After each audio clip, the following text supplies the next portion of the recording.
thank you for joining us today on the Heroes and Icons podcast. I'm your host, Greg Randolph. Please find the show on Instagram at Heroes and Icons Podcast and on Twitter at Heroes Icons Pod. You can also find this and future episodes wherever you enjoy getting your podcast. My guest today is a longtime college fraternity brother of mine and a Texas country music icon. He began his musical career at Houston Memorial High School in the late 1980s, and he furthered his education at Texas Tech University in the early 1990s, where his dream of becoming a country singer and songwriter really took off. My guest's first album, Self-Titled, was released in 1997, which I still have in my personal collection. Thank you very much. And his latest album, Whiskey and Pride, was released in 2018. His journey includes a successful recovery from drugs and alcohol and the rebirth of his faith in God. He also helped found the red dirt music scene in Austin, in addition to releasing 16 albums in his storied career. He is involved in raising money for different charities in our great state of Texas and Rock the Red Kettle every November with the Salvation Army of Austin, and is a board member on the MajestyOutdoors.org Foundation for Kids Without Fathers.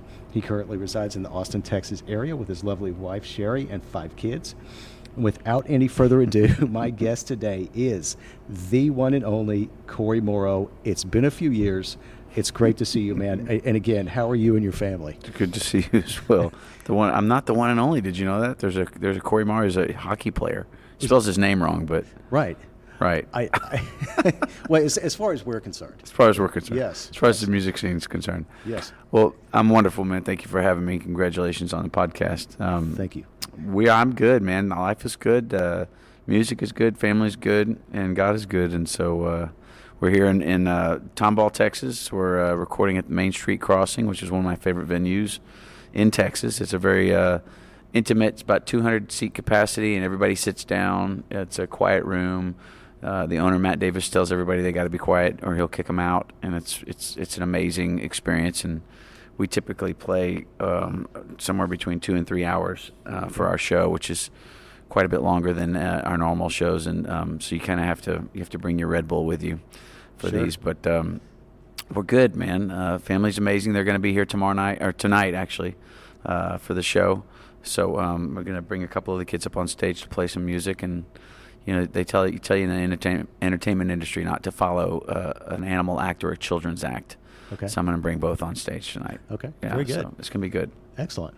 Excellent. Great to hear, man. So let me dive right in and ask you about growing up in Houston. So what was your childhood like, and then what was your introduction to music, and how were you first captivated by it? All right, my childhood. So I grew up. My parents divorced when I was about 2 or 3. My father remarried, and he moved out to San Antonio for several years, and then divorced and remarried again a little bit later, and lives now in Bluffdale, and has been married to his third wife now for 20-something, almost 30 years. But I grew up in Houston with my mom and my 2 older sisters, and my mom remarried when I was 11. So spent good part of my youth and formative years kind of at home with a bunch of ladies in the house. And Sure. So but the music piece to it was introduced to a friend of my mom's. Her name is Jan Smith, and she picked me up from school one day, and she had a harmonica in the back seat. And I was like, what is this? And she's like, Right. Harmonica, give it a shot. And it's like, how do you play that thing? And she's like, we just blow on it. So I gave it a shot, and it was pretty awesome, making all kinds of noises in the back seat. And that began a collection of harmonicas, and every Christmas, my grandfather, somebody would give me a harmonica. But my first guitar came when my stepdad and my mom, I think I was around 14, maybe 12, somewhere in there. They went to Mexico. They went to a border town. They were going hunting at Elise, and they go to the border towns to go shopping, and they saw a guitar in a shop, and I think it was like $10, and my stepdad's kind of crazy. He liked to drink and gamble, and so he went in there and he said, "I'll give you $5 for the guitar." I said, "No, it was $20. It's $20 a guitar." He says, "I'll give you $10." And the guy's like, "No, it's 20." And he says, "Okay, 15." And the guy said, "No, it's 20." And my stepdad's like, "Well, you don't know how to do this, do you?" He says, "Are you gambling, man?" He goes, I don't know. So my stepfather lays down $40 on the table, and then he pulls out a quarter, and he's like, "You flip it, you call it. If it lands on what you call, you keep the $40 and the guitar. If it doesn't land on what you call, I keep the $40 and the guitar." And the guy was like, "Okay." So he flipped it, called heads, it landed on tails. Joe picked up the guitar and the money and walked out, and then he came back around the corner and laid down $10 on the table and said, "That's what I wanted to pay for the guitar." So that was my first guitar, and they brought that home to me. They gave it to me for like a birthday present or Christmas or something, and they gave me guitar lessons to go along with it, and that kind of started it, man. I started learning stuff. I was listening to. I had a friend who was teaching me about Led Zeppelin and the Stones and Bob Seger, and so I was listening to a lot of classic rock, and it all sort of culminated from there. The country aspect didn't happen until I got to college, but Okay. that was the beginning, man. Nice. So what was the first concert you went to? Did that have any influence on you? Yeah, I think there's always been something in my life. I think the very first concert I went to was Asia. Wow. In San Antonio with my dad and my stepsister, and I just remember it was all on the floor. Like there was the big stage, and we were down on the floor of this. I think it was the Hemisphere Arena? Honestly, something like that. It was back when they were doing the wrestling in that same arena, right? Sure. WWF on Friday nights. Nice. With the Von Erichs versus the Freebirds. You remember those days? Oh, yeah. So we're down on that floor, and I just remember it was a bunch of folding chairs, and we're not far from the front of the stage, man. And it's like these speakers are like 10 feet, 20 feet tall, and they start playing, and I was just like putting my fingers in my ears. It was so loud, and we were just right in front of a speaker. Yeah. And I was so young, it was too much. But I remember it was really cool because they came out playing, doing their hit and stuff, and everybody's going nuts. And then I think the next concert I kind of remember is going to the Rolling Stones, and I was somewhere around the same age, like 12 or 13, somewhere in there. Sure. And they were playing at the Houston Astrodome. Oh, yeah. And we were way in the back on the ground. But, like, I just remember looking, and it was the honky tonk woman, and they would blow up. They were like these giant blow up dolls, Right. and I see them inflating and getting taller and taller, and so I thought that was kind of cool. But those were really my first real concerts. We went to see Jerry Jeff at the what was it? What's the place over off of Washington? I just played there. You'd think I'd be able to remember what it is. I was going to say Gillies, just right off the top. No, That's it's here. not it. It's here in Houston. It's Satellite Lounge, I think it was. Yeah. Really, really cool. But diverse, man. I remember listening to Mozart tapes when I was studying in junior high and high school, because it was just like I couldn't block out everybody talking and everything else going on. So I'd put the Mozart tapes on and put headphones on, and I'd be able to study because that music was just playing, but it wasn't words getting in the way and distracting me. It was just music, and kind of gave me rhythms and things to think about while I was studying. And there's actually apparently like the Mozart effect to studying, but I was unaware of that when I was doing it. So Interesting. Yeah. Interesting. I wish I'd known that too. I wish I'd kept that when I got to college. you and me both. Okay, so we talked about your first guitar and everything else, but when did you know that you wanted to be a musician? When did that start to really hit you? That was about when you and I knew each other. So it was at Texas Tech. I got there in the fall of '91. Yeah. I pledged Fiji, and went through into spring of '92, fall '92, and somewhere in there, became a member of the cabinet. Became an officer in the fraternity. Right. Yeah. And something like that happened. I think I was in charge of the pledges, and I brought my guitar and my amp out when we were having pledge appreciation nights, and I would play for the pledges, and we'd have them make up their own rhymes, and I'd be doing down down down down, and they'd have to go. I wish I could get some sleep. I really don't like studying. And it kind of went from there. Each one of them had to make up their own lyric, and they some of them still remember that today, and they remind me about how much fun that was. That I came up to 2:00 in the morning for Pledge Appreciation Night and played for them. That's pretty original. Yeah, but I think we I also had my acoustic guitar, and we would sit around over at David Henry's house, his apartment, and play. And Pat came over, and Right. I met Pat Green. So he had just picked up the guitar and didn't have any experience or nothing. And I'd been playing for years through high school, and so he came over and was trying to learn, and I'd show him some stuff, and we sat around. And we kind of liked each other, and we were listening to all of David Henry's CD collection, which, as you'll remember, covered his entire wall from ceiling to floor. I mean, that was the biggest collection of CDs I've ever seen. It was like more than you could find at a CD warehouse or whatever. I mean, he had A couple thousand or something? kind of had his own collection. I mean, he was his own store. So we just pulling CDs off the wall, and we're popping them into a CD player, and we're trying to learn them.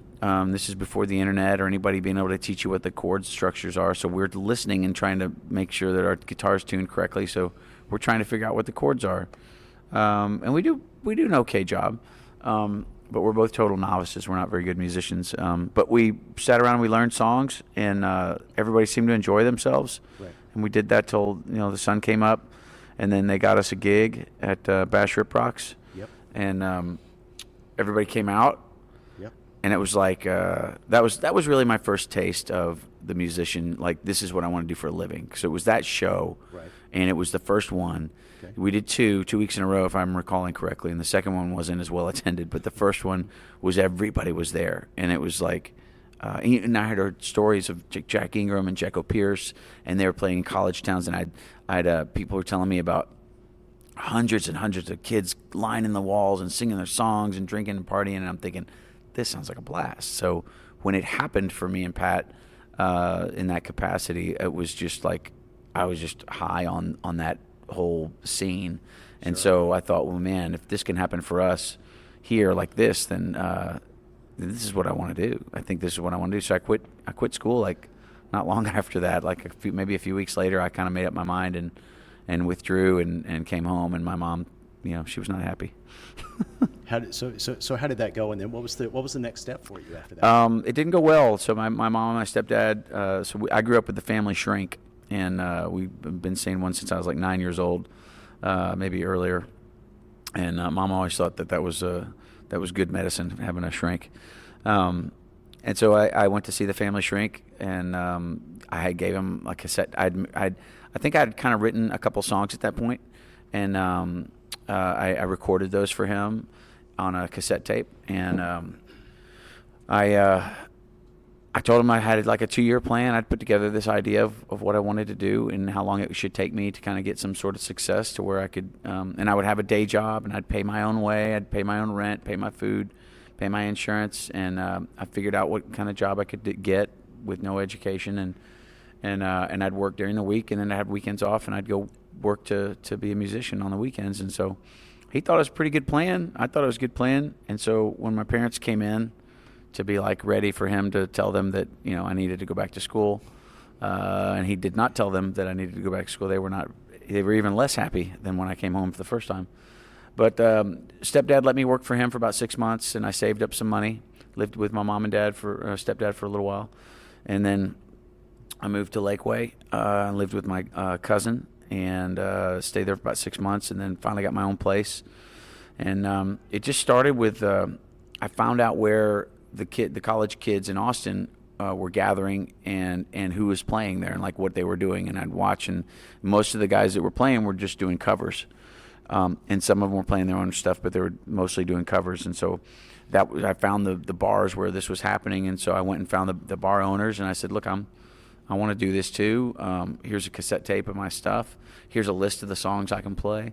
I can go 4 hours and entertain, and so that didn't start out too well, but I finally got a gig at a place called the Cloakroom, and I think I made like $3 in tips on the first night. It was there were like maybe 5 people that came in, so it was discouraging in the very beginning, and then when I did finally get like a weekly gig, not a lot of people attended, and it was just still discouraging. But I just kept doing it, and I had a lot of friends from high school Right. that were at college at UT, and so I started talking with them, and it's like, man, can you guys help me out? We all come see me on Wednesday night.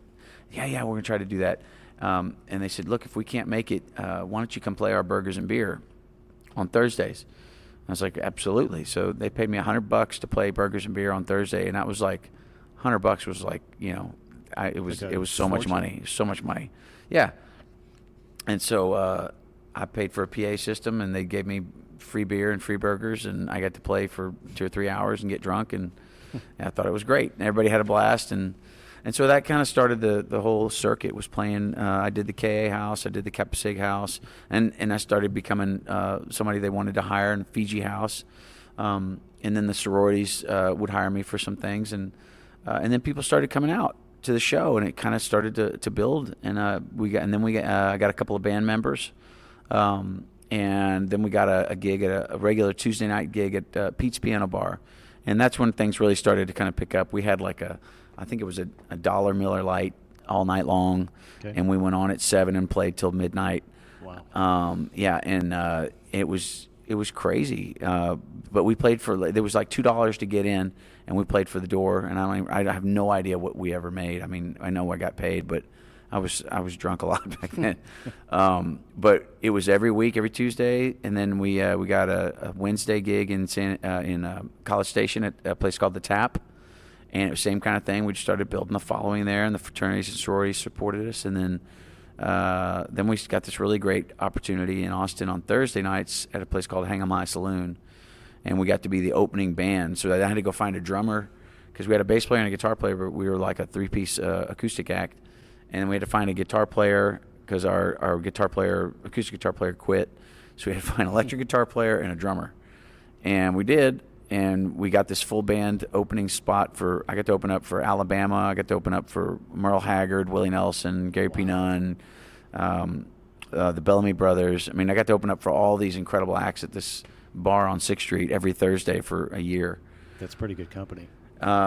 It was amazing, yeah. And so that was kind of like the mid to late 90s was when things really kind of started to take off for us. And then at what point did you go to Nashville? At what point did that take place? Well, after the first, you said the first album was a self-titled album. Then we took that self-titled album, and me and the guitar player, his name was Jens Pinkernels. He was a 6'7" German, and he just thick German accent, and just off the boat. I mean, he was he just got into America.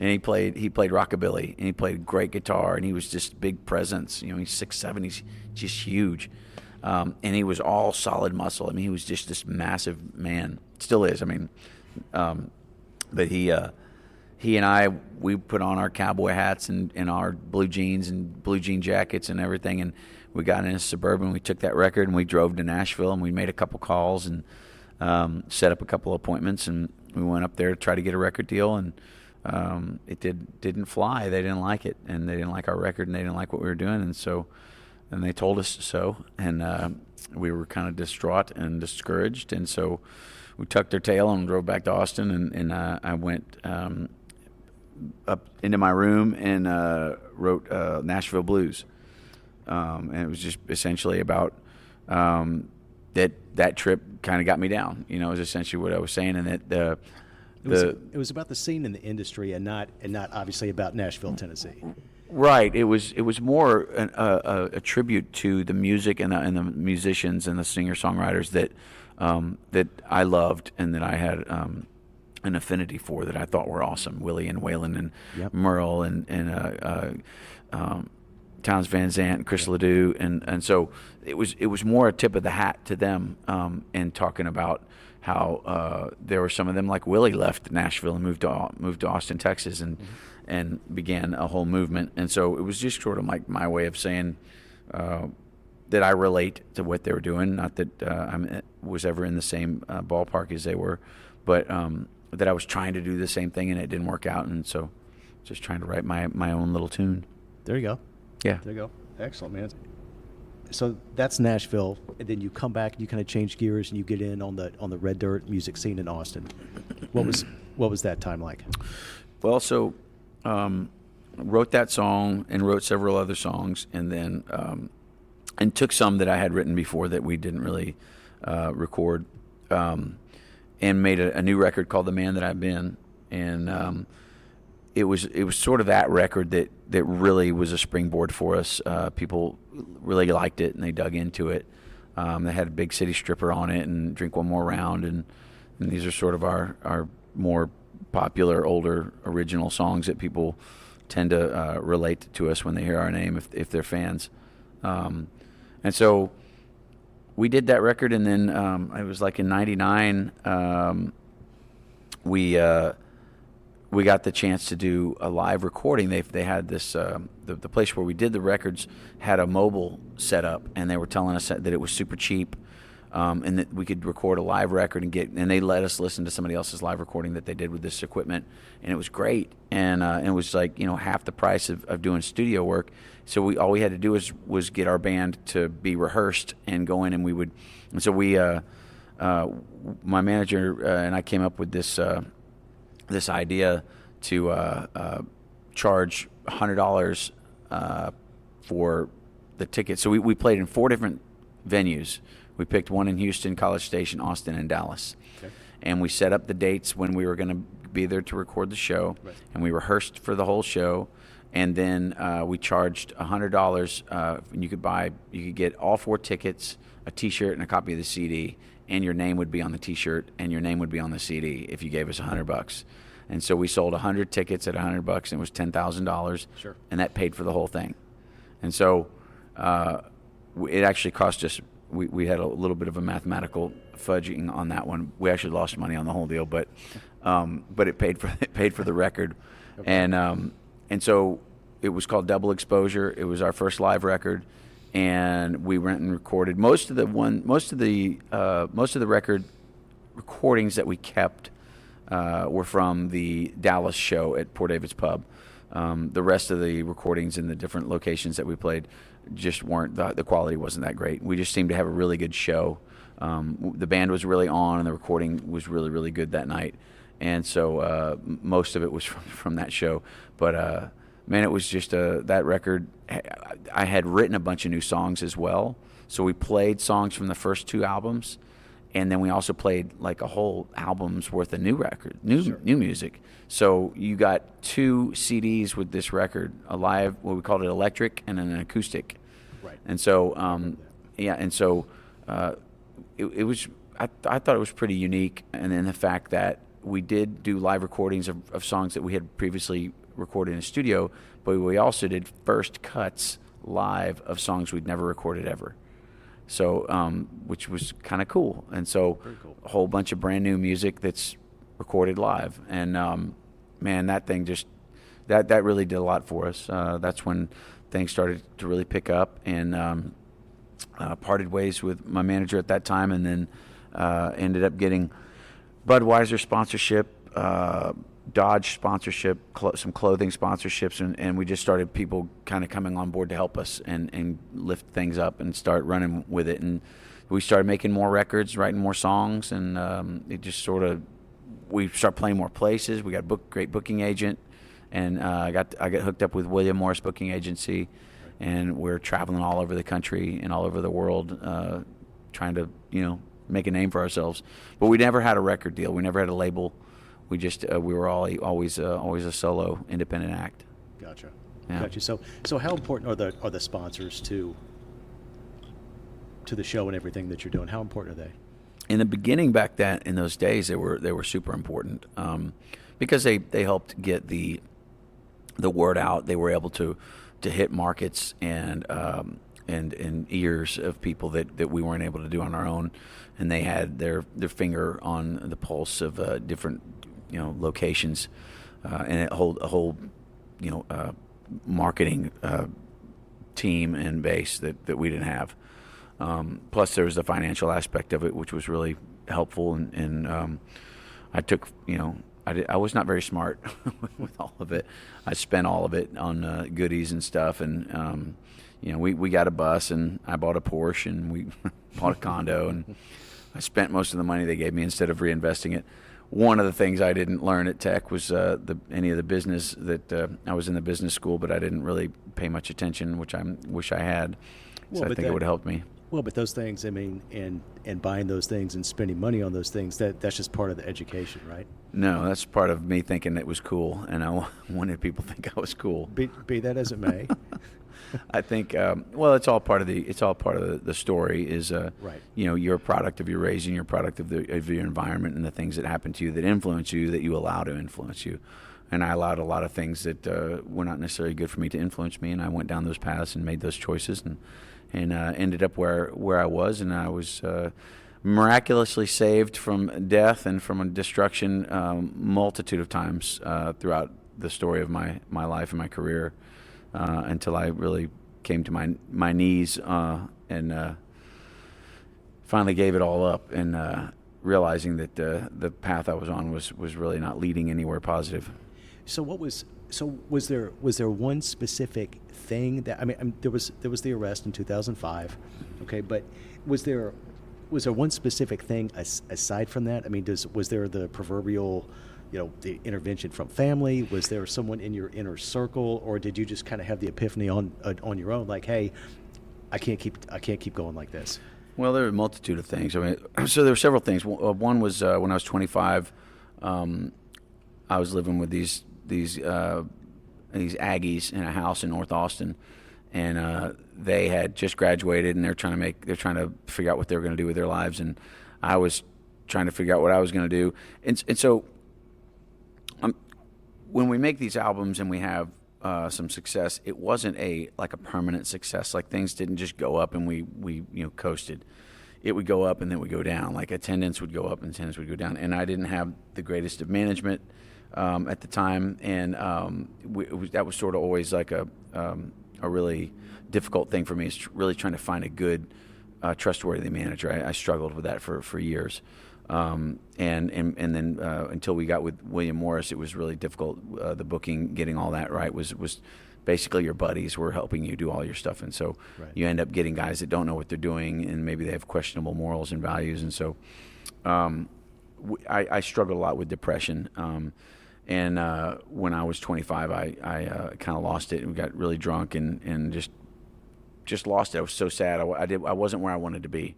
And things weren't taking off like I'd hoped they would, and my ego was taking a beating. So I kind of lost it one night, and just sort of destroyed the living room with a baseball bat and a bag of Jack in the Box, okay. And called my sister, and she kind of talked me down. And the next morning, I drove to Houston, and my stepdad and my mom put me into the Methodist Hospital in downtown Houston for depression. And I stayed there for a couple weeks and kind of cleaned up and sobered up and tried to figure it out, and that helped. And that was sort of a wake up call. And then another time I was been up all night doing drugs and drinking, and my buddy had been up all night too. He was just drinking, and he didn't know I was doing cocaine. And so he got in the car with me at 6 a.m. and surprisingly, I was sober-ish, right. Looked sober, acted sober because of the cocaine, and so everybody was really surprised that I was with it.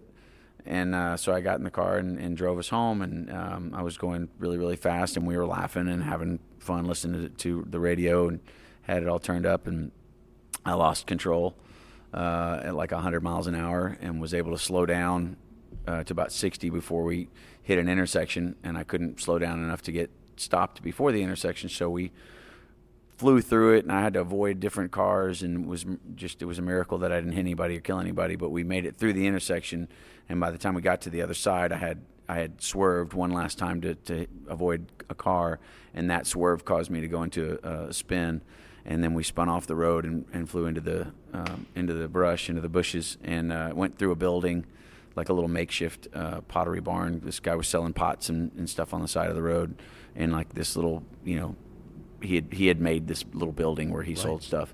I went right through the corner of it and went into the woods and totaled the car, and nobody was seriously hurt at all. Like, we walked away, we got picked up by my assistant at the time and taken home, and just fell on our knees crying because we'd just been through a life and death situation, and that was a wake up call.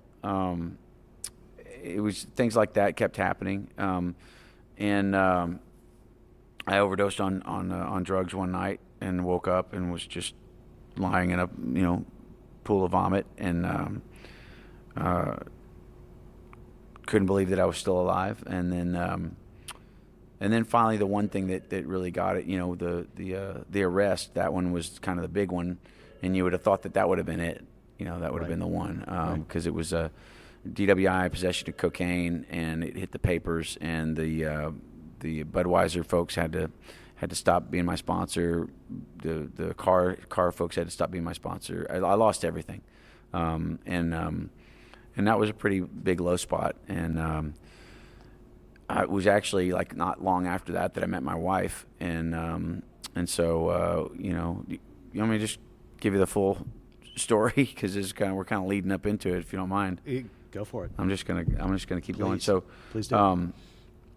So growing up without really a father figure, and without really like a male role model to teach me about right and wrong and what a man is supposed to be, I get most of my education from watching movies and TV, and from the people around me. And the one man that's in my life on a constant is my stepdad.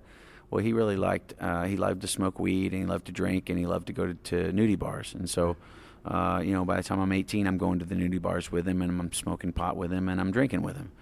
And I know he loves us because he took care of us, and he created a business to take care of us. But he had his own scars. His growing up was really difficult too, and I didn't find that out till later. But we butted heads, and we had a hard time. Our relationship was really difficult, and he was not very respectful of my mother. And so this is sort of the model that I'm getting growing up, and so I have this really big insecurity with myself, my sexuality. Like I'm just very insecure from a manly sort of aspect, and I don't know what it means to be a man. I think having sex means that's what you have to do to be a man. So, the first time that I had sex, I paid for it in a border town, and I was 18, and it was the worst memory of my life, and it was just like, it was awful. And from that point on, I objectified women and was trying to conquer as many as I could. And so it was not a matter of appreciation for them. It was just more of just like an addiction. Right. And so when I started to play music, that started to feed the addiction, because girls were attracted to me because I was playing music on stage. Understandable. So I took full advantage of that. And then you throw in drugs and alcohol and an altered, messed up sense of self. And you've got a pretty big recipe for trouble and disaster. And so, after the arrest, I met my wife, and I always thought that if I found the right woman, that the right woman would fix everything in my life. And so I was kind of like always searching for this unicorn, even though I knew in my heart that even if I'd met her, I would have screwed it up, because I didn't like myself, which was another problem.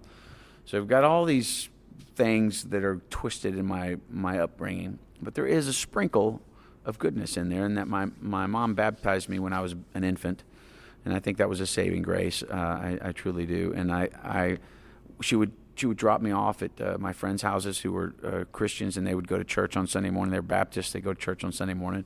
So Saturday night, I'd spend a night at Brett's house, and he and his mom and sister and dad we'd all go to church together. So kind of in elementary school, I'm thinking I want to be a Baptist. And then I go to Laity Lodge youth camps when I'm about 12, and I accept Christ in my life down by the Frio River. And I come home and I tell my mom about it, and she's like, "That's great," and nothing really comes of it. And we don't talk about it. We don't practice. There's no Bible study in the house. There's no church. There's nothing.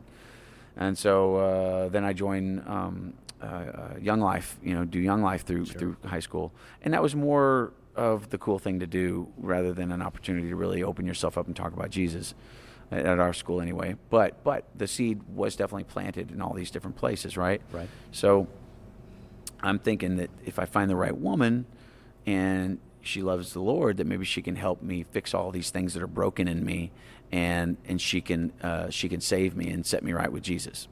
So I was really confused about Jesus and God and all that and faith. And so when I met my wife, her whole family loved the Lord, and she followed God's teachings, and she was just this beautiful person. I just was completely enamored.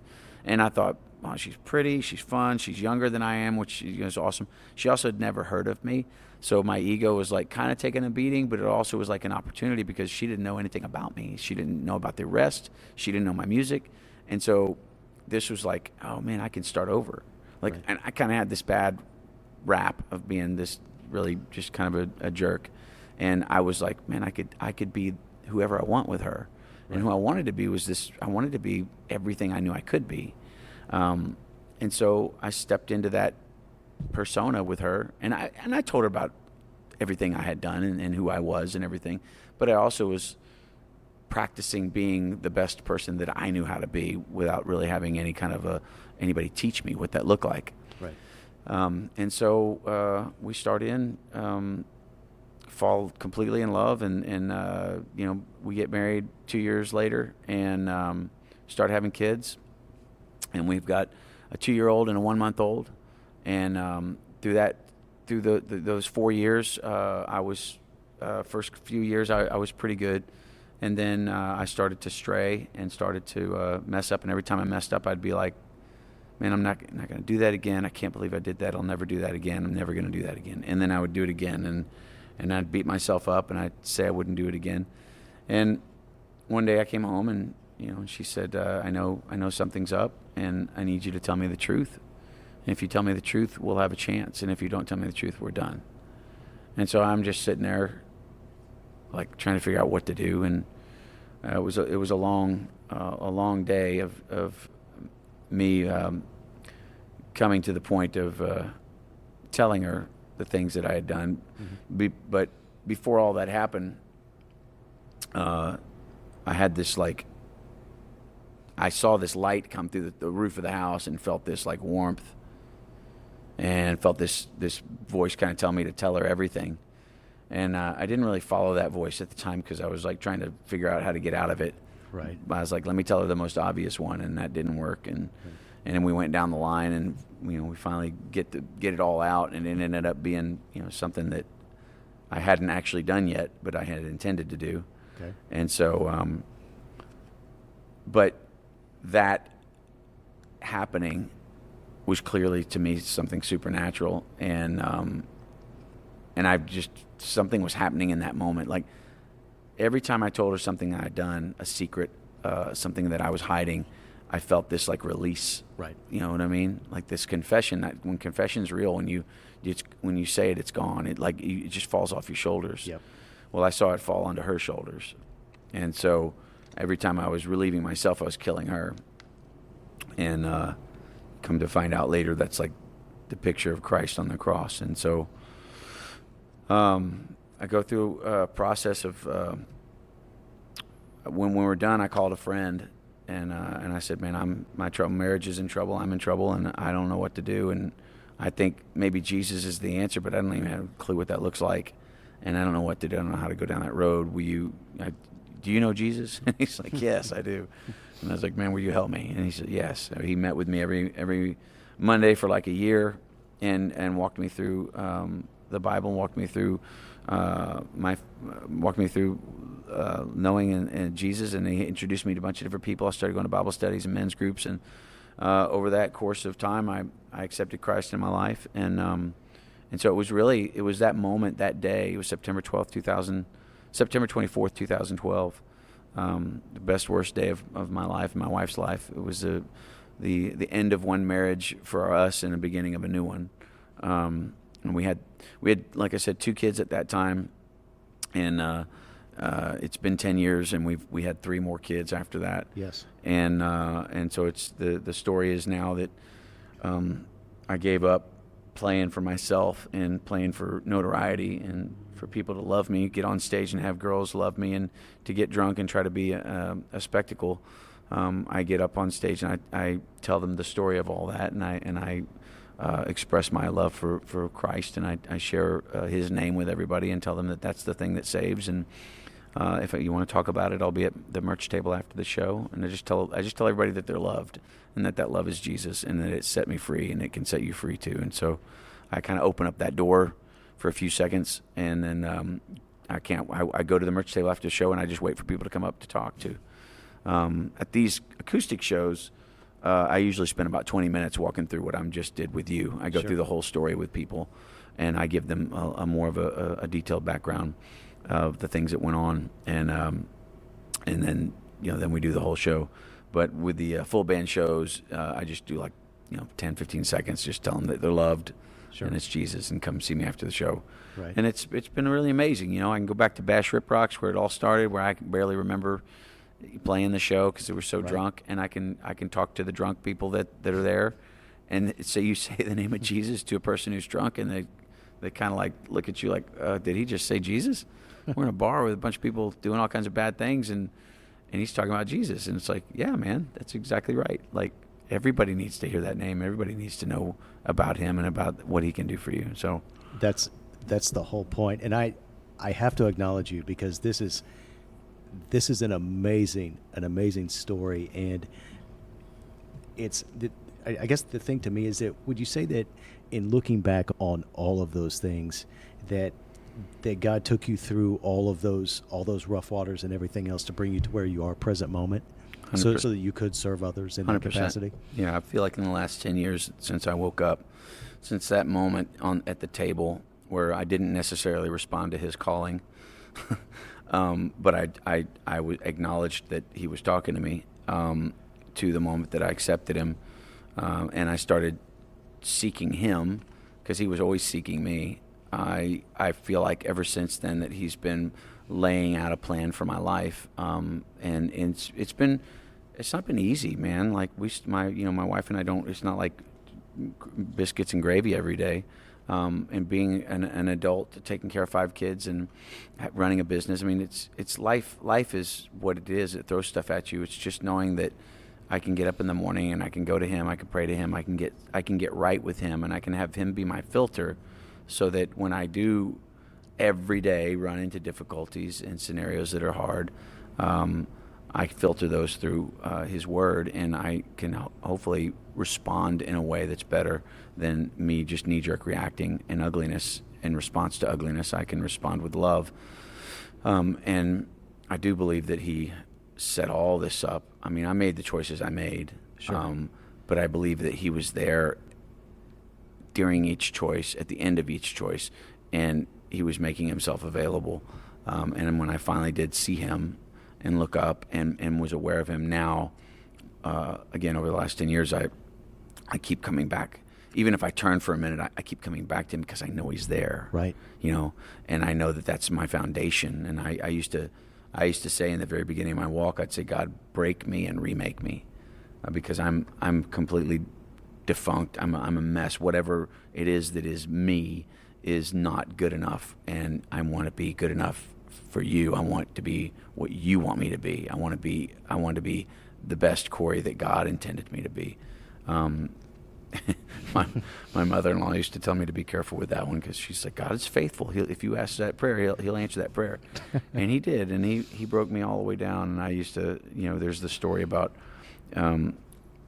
God coming in to move into your house. Like, you built a house for God to come live in, and he comes in, he starts knocking walls down and redoing the plumbing and expanding everything, and you're like, what is he doing? It's like, well, you invited him to come live with you. You don't think he's going to live in your house. He's got to live in a palace.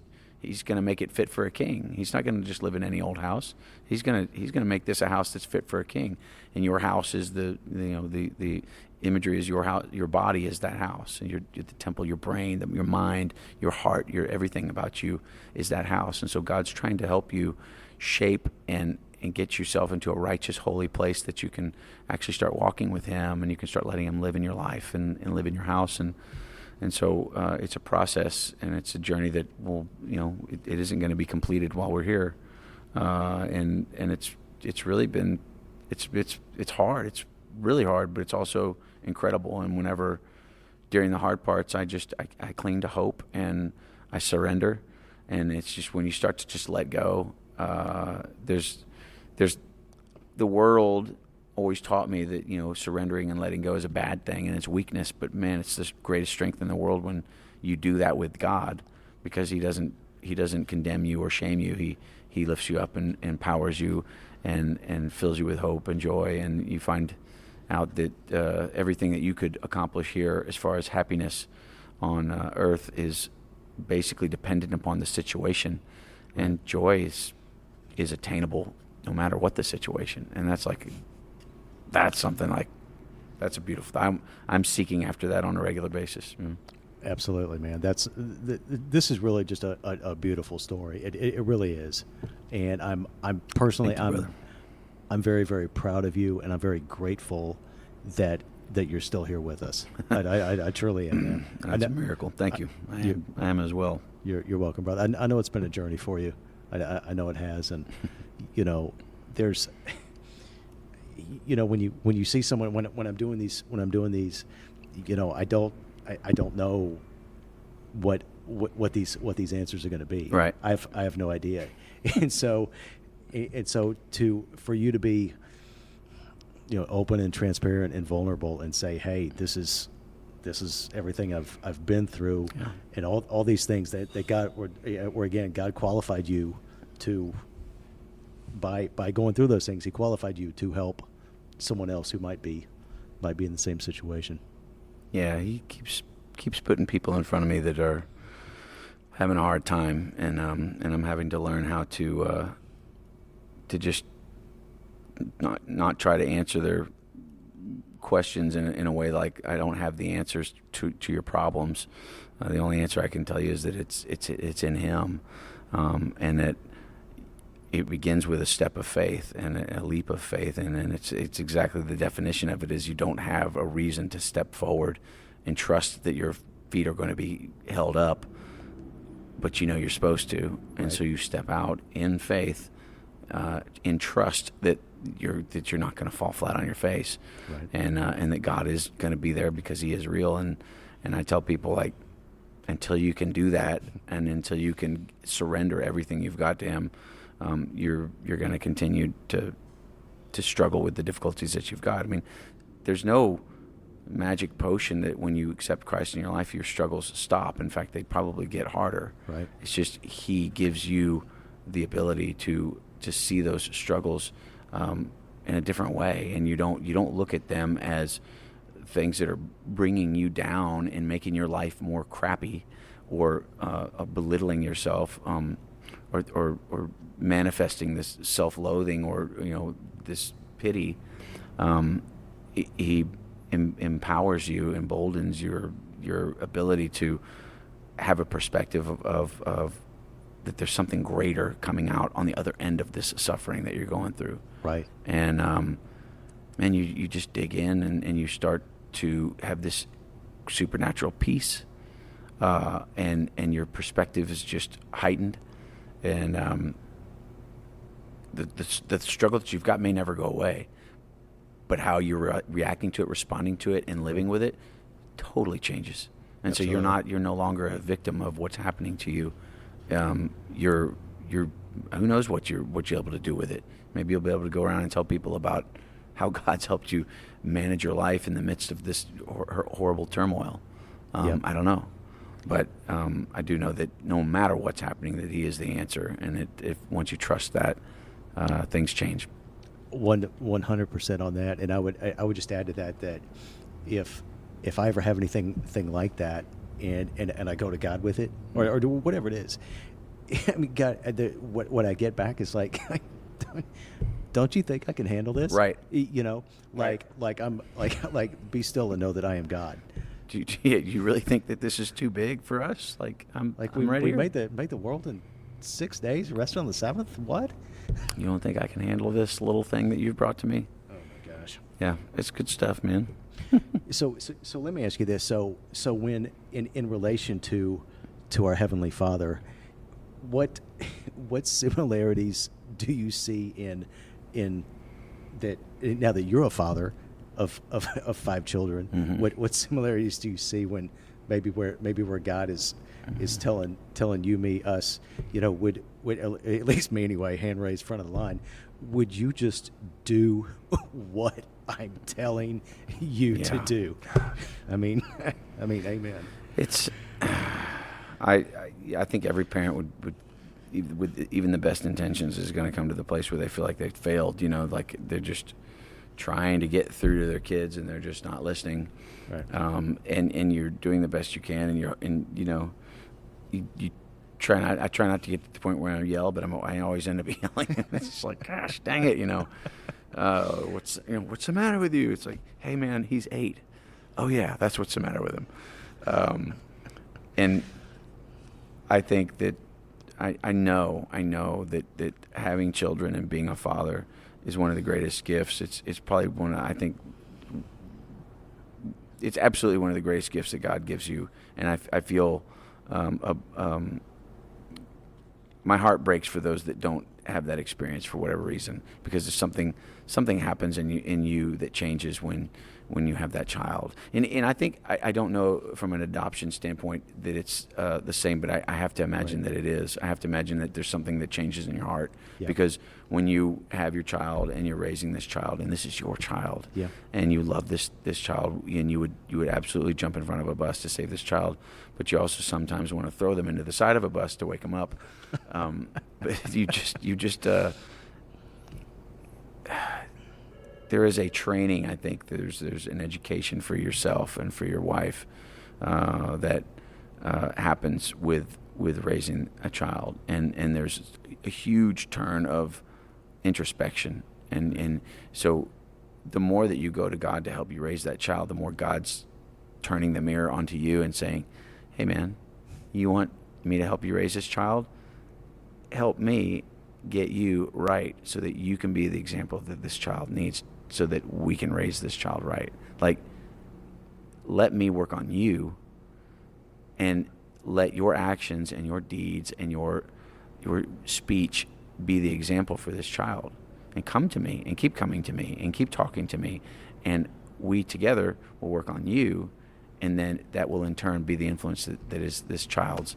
And it's like the best teaching advice you can give is to be the example for your kids, because they're going to see everything they see, they pick up on. You can tell them all day long, and you hear these things because it's a cliche, but they're a cliche because they're so ridiculously true. And so the best teacher for a kid is your example. Right. And so if you're not doing it, don't open your mouth to tell your kid to do it. Don't tell your kid, do as I say, not as I do, because that's like the worst thing. My mom used to say that to me. Do as I say, not as I do. I'm like, really? Of course I did what she did, Sure. Because you're going to do you're going to do what your influences are doing. Right. That's because that's your product of your raising. Yep. So, and it's not, there's people have stories where they were right, they did the right thing, and I still ran the other direction. Like I said, I don't have the answers for everybody. I just know that the answer's in Him, and whatever your story is, the only right and good way through it is to surrender and give yourself up to Him. 100%. And I've even done some of that on my own personal reinvention over the last year.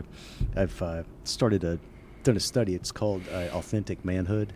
And it's just authenticmanhood.com, whatever. But I've done 4 of the 6 series, and then I've been sidetracked a little bit with the podcast, but I need to get back on it and finish it. But it's an amazing series, and it talks about all those things that where anyone's story is concerned. Like how do as men, how do we fit into these things? How do we relate to all these different items? Work, women, everything else.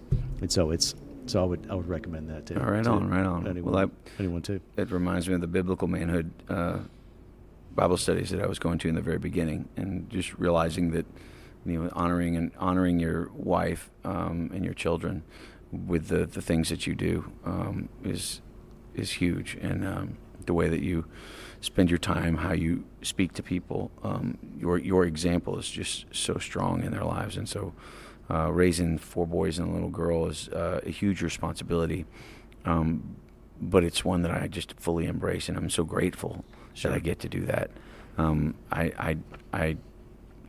I wouldn't say that it's scary, and except for you just hope that nothing bad happens to them, and you hope that when they leave the nest, that your example was a good one, and that they have something to run on. That's the only thing that scares me, is that I'm not living up to the standard that he set for me, and so that's what motivates me every morning, is to get up and be like, I can't. If it was up to me, I'd be screwing it up. So I'm leaving it up to you, and just keep compelling me forward. That's all we can do. That's all we can do, man. Well, let me ask. Let me get to a couple other things here. So you've sung the national anthem at stadiums that hold 70,000 people, and I actually saw you do the one at the Texans game. Is the anthem is a kind of a tough song to sing anyway, but I'm guessing when you're on stage and you're passionate about a song, that it's just that much easier to sing. Am I saying that right? Like the national anthem being, am I passionate about the national anthem? Yes.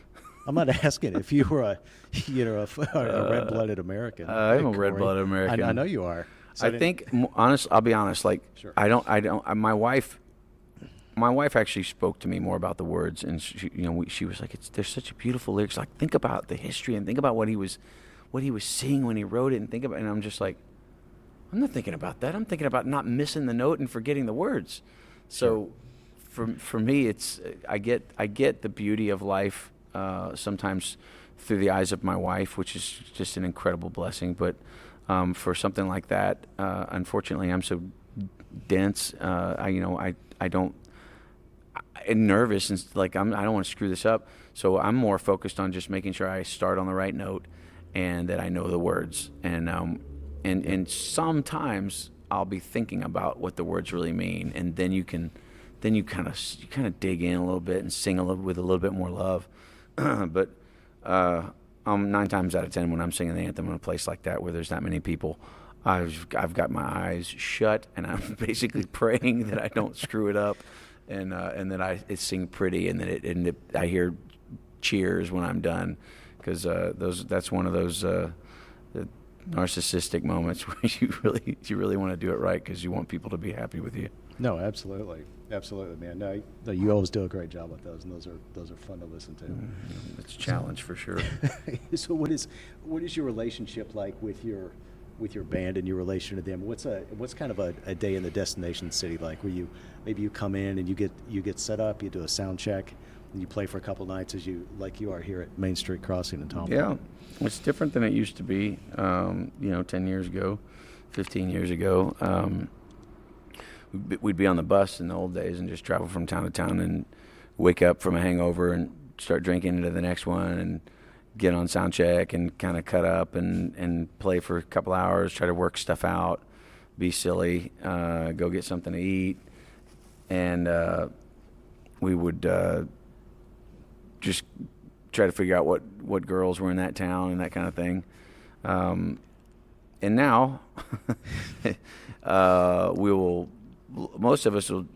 some of us will wake up before we get there and get some coffee brewing, and then some of the guys won't wake up until like it's time for sound check and load in, and then everybody will get up and do their job and get the stage set, and we'll come out and we'll do a check, and it'll take 30 minutes, and then we go eat, and then usually most of us go take a nap.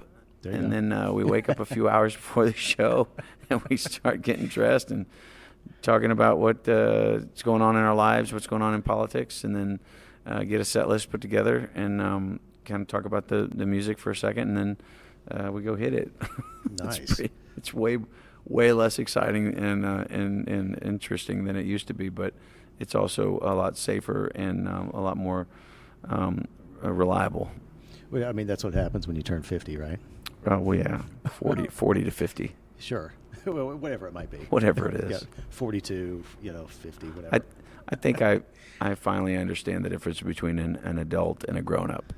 And I think it was kind of, I feel like I'm a grown-up more than I used to be. I still am sort of a kid at heart, but there is the grown-up aspect of my life that I'm definitely embracing now that I never did before. Same here. Yeah. Same here. My wife and I have a 7-year-old. I think it's an okay thing to say. No, absolutely. Grown-up's not a bad word. It's not a 4-letter word yet. No, it's not. It's not. Not yet. No, not yet. So what is your definition of success? I'm sorry. What does that look? I just had a a vision of. Yeah. Well, I saw that lady in the movie Big. You remember that movie with Tom Hanks? Yeah. And he's a 12-year-old in a 30-year-old's body, and Yeah. and then the boyfriend was all pissed off because she's gonna move in with Tom Hanks, and he says, "What does he have that I don't have?" And she goes, "Well, he's a grown up." I was just like, oh my gosh. Sorry. That's a squirrel moment right there. Well, I'm still laughing at your pledge appreciation. What was your question? What is your definition of success? Oh, well, it's definitely changed. It used to be money, cars, house, fame, women, respect, and notoriety. And now it's to be able to have the courage to say the name of Christ on the stage, and to be able to meet with people after the show and have that open dialogue, to be a good husband to my wife, to honor her, and to love her and to respect her, and to be a good father to my children, and to love my God every day, and to walk with him, and to attempt to surrender my life to him every day. That's the difference. I feel really strongly that I still have these tendencies towards the old definition of success, and I still have a mental financial struggle, because there's always that comparison game. You run into an old friend, and you can see that he's doing well, and you can hear him talking about that he's doing well, and success in the world is almost always tied to financial. Sure. And so there's that's sort of ingrained in my human nature from growing up around it, that I battle with, and that's one of those things that I can surrender and just say, I don't want to feel this way. I don't want this to be what fills my mind and my heart and what I obsess on. I want to let this go, and I want you to define my success. And if there's going to be financial success in my life, then I'm going to attribute it to you. And I just had the biggest year financially that we've had in over 10 years this year, and I 1,000,000% attribute it to God. And right. I feel like I've just let go of the finances, not like in an like an irresponsible manner. Sure. I have just let go of my mental you just know that God's clinching, like my grasp around it, trying to control it. I've let go, and I said, I'm going to be responsible. I'm going to be diligent. I'm going to be frugal. I'm going to be smart with my finances, and we're going to do the wise and shrewd thing as we go, every week, every day, every month. But I'm not going to wrap my brain around it all the time, worrying about it, sweating it out, stressing, pinching pennies. I'm going to let God have all of it. And it's been an amazing relief. I can't say that I don't slip back into it, right? But I'm giving it up to Him so much more often, and I'm letting go so much more often, and it's just been an unbelievable turn of events. I mean, things have just really, we just had a really great year, and I feel more at home on stage. I feel more grateful on stage, and I feel like my head and my heart are in the right place, and I'm in the right place every time I'm on that stage. And that's really a neat feeling, because there's been a huge amount of, like I told you before, insecurity, and there was always a fear. I used to have to get drunk before I got on stage because I was just so afraid, right, of getting up there. And now I really look forward to getting up there. And sometimes I look forward to having an uncomfortable silence. Like everybody else is uncomfortable. I'm like, does that feel weird, you guys? Did you feel it? They'll be like, yeah. I'm like, it's weird, right? But yeah. It's very cool, man, to connect with your audience like that as well. So how does it make you feel to know that you've influenced some other up and coming young artists, guys like Wade Bowen and Josh Abbott? Have I influenced them? I hope it was good. I hope that what we're doing now in the last 10 years, in the direction that we're going, and the longer, time is a great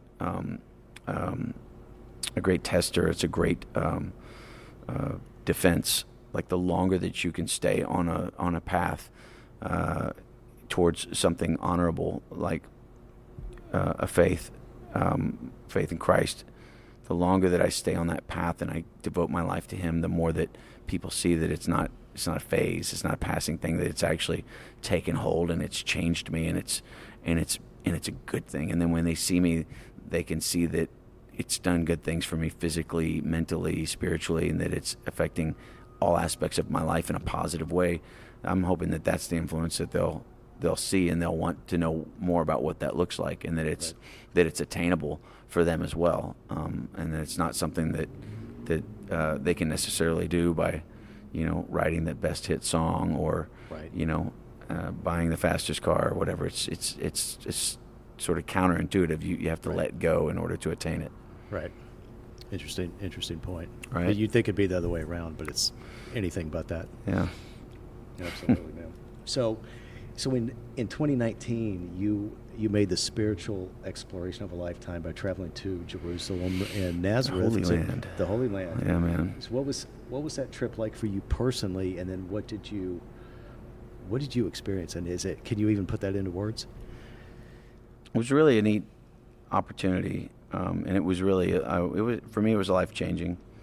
Went with my wife and my managers, and a new really, really close brother, who's he and his father and mother were the reasons that we did it. They were the pastors that led us there, and he had no idea what it was going to be like. My wife and I were actually we were having a hard time together, and going on that trip was a big turnaround for me, a lot, and for us as well. But I kind of got reacquainted with God again, and let Him in again.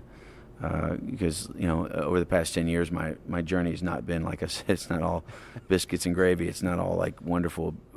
You go through periods of you feel distant from God, and so getting on that plane when I got off the plane, we arrived in Tel Aviv. It was something really supernatural and beautiful happened, and then from that moment on, we just started to see God in the Bible and the history of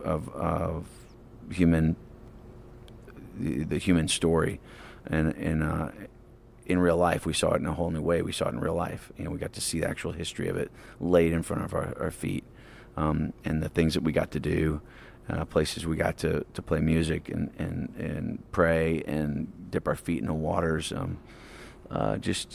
It's life-changing, and it's a beautiful thing to go and to go through it with my bride was just the best blessing. And we are actually planning another trip in 2024, I think, to go back. So, okay.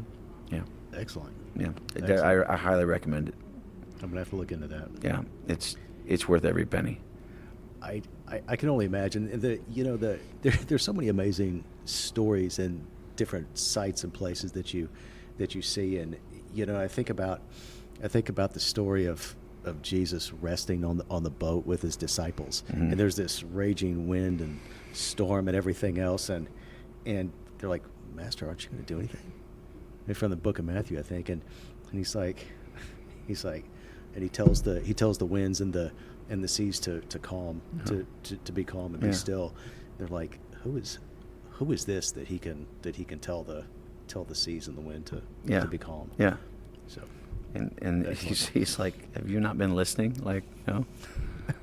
That's I love that he's almost annoyed with the disciples most of the time in the way that he speaks to them. It's like, guys, and I, to your question earlier, to your comment earlier about being a father and thinking about my kids, it's like sometimes I get annoyed with my kids, and I'm just thinking, I'm not Jesus by any means. I'm just saying, like, the relationship I think is similar. It's like, I've told you guys, like, I'm Jesus, I'm God, I'm the Son of Man, I'm like Son of God. I'm like, you really think that the winds are going to be an issue? You think that this raging sea is going to be an issue? You guys really worried? Like, wait, have you not been, like, really? And so I do that with my kids. I'm going, really? Have we talked about this? Really? And they just look at me with these big wide eyes, and I'm just like, I love you. I'm sorry. I shouldn't raise my voice. That's awesome, man. That's so awesome. This has been an amazing conversation. So, man, let me ask you a couple more things, and then we'll land the plane, so to speak. I like that. So you've got some charitable causes that are near and dear to you. So can you talk about Majesty Outdoors? And you mentioned your story a little bit, and maybe I'm assuming that's why and how you were able to get involved with them and be on their board of directors. But can you elaborate on that one, please? Yeah, man. So I met. I went to a skeet shoot. They were doing a fundraiser skeet shoot, and they asked me to come play, and I did. And I got to shoot, and I got to meet the founder, Bill Blodgett, and we hit it off. We just became fast friends, and through the course of another year of asking me to come back and be a part of their fundraiser, he asked me if I would maybe help him write a song for their show. And he wanted something that was original, that was talked about the experiences. He asked me, like the experiences that I had as a kid growing up hunting and fishing and what that looked like. And that he explained to me the whole ministry of taking kids that don't have a dad and being a father for them and providing parental, mostly fatherly support. And I could relate to that. As I was telling you earlier, I didn't really have that growing up. I had a dad and I had a stepdad, but I didn't really have a father. I didn't have anybody acting like a father. I didn't have anybody leading me like a father and teaching me like a father and giving me comfort and assuring me like a father. And it was just missing. So I related to this. My heart went all into this cause, and so we went. Me and Kyle Hutton and Drew Womack. We went off and we just sat around and talked about what it was like for us growing up and hunting and fishing and learning with our dads. We did get to do that with our dads, and so that spurred the song "Let's Take This Outside," and we wrote it, and it came out pretty quick. And those are usually the best indicators, is when it starts to flow. And then we recorded it for them, and now it's the title song for their show. Not title song for the show, but it's the theme song for their show. And then just last year they asked me to be on the board, and I said yes. I don't like being on boards, and they're finding out. They're finding out that I'm not good at being on a board, but I think they love me anyway, and I love them. And whether I'm active on the board or not, I'm all in. I'm a full supporter of what they do, and we think that organization is doing wonderful things for kids in the state of Texas that are having a lack of a father figure. Excellent. Yeah, surround them with the love of Jesus, and it's a whole family of people that come and just love on them, and it's a beautiful thing. They have great sponsors. Cavender's is a sponsor. They've got several other like hunting and fishing sponsors, but Cavender's, Clay Cavender, is one of the main sponsors, and it's just super generous, and it's a beautiful thing to see these kids get all this stuff and then go out on an experience that they've never had before, hunting and fishing with a bunch of people that are just loving on them. Right. And then have all these people come and put hands on them and pray. We all pray over them, and that's like a whole moving experience. And it's just they're the heart of the people involved in Majesty Outdoors is the most gorgeous thing I've ever seen. That's awesome. So it's an honor to be a part of it. It's really beautiful. So how can the listeners support that? MajestyOutdoors.org. Get on there, and you can come to the fundraiser. It happens every year, I think around March, and come be a part of that. And I know that there's ways to donate if you can't be a part of the fundraiser. There's definitely ways to donate at the website, but. And get involved and help them establish more places where they can have a stake in the ground in different cities, so that they can help kids in different areas, and get involved and get on and if you can be a sponsor of a kid, and you have a kid that is in need of something like this, where they need a father figure in their life, and they think that the Majesty Outdoors can help their family, then reach out and let us know about them, and contact them, and let's see if we can get them on the list of one of the folks that we can help. Okay, you heard the man, so you know what to do now. Then you also have the Rock the Red Kettle with the Salvation Yep. Army of Austin every November, and at last count, Yeah, this November, year- December, somewhere in there. So at last count, you guys raised over 800,000 this year. Is that correct? I think it was more than that, but I'm not. I didn't get the full. I haven't gotten a report yet. Okay. I'm not good at being on the board. That was just the last number I saw. Oh, yeah, that sounds probably like it's fairly accurate, but it's just been it's an incredible thing. We finally got it to the Moody Theater, which is just a beautiful place in Austin where you can bring a lot of people in and have some amazing acts and raise a lot of money. And this is for the homeless women and children in Austin and Travis and Williamson County. The kids and the moms are folks that are maybe they just got divorced, maybe they're struggling with a job, and if it's a single mom and she's struggling with keeping the job together and taking care of the kid, and sometimes they're living from check to check, sometimes they're living in their car, and it's just giving them an opportunity to get back on their feet. The Salvation Army, I found out years ago, is not there to give money to panhandlers on the side of the street. They're there to help people that actually want to help themselves. And so they call it giving a hand up, not a hand out. And so they have programs, they have counselors, they have sources and resources for people to come in, get up off the street, get cleaned up, get a good night's sleep, get a good meal, and then get with a counselor, figure out how to get their finances in order, and then figure out how to get a job and how to maintain that job and how to find a place to live and how to take care of their family. And then the counselors stay with them for months into years, and they continue to stay with them and coach them and train them and teach them and love them and help them get a life that they can be proud of and that they can have dignity in. And so Salvation Army is just an incredible thing, and they've been around since I think it was 1902 it was founded. So sure, it's a beautiful, beautiful organization, and I've just been so grateful to be a part of it. And I like to try to let people know more about what they do, because there's a stigma, I think, that is a misconception about who they are and what they do. They're just a really incredible organization, and they do a lot for the community. That is really incredible.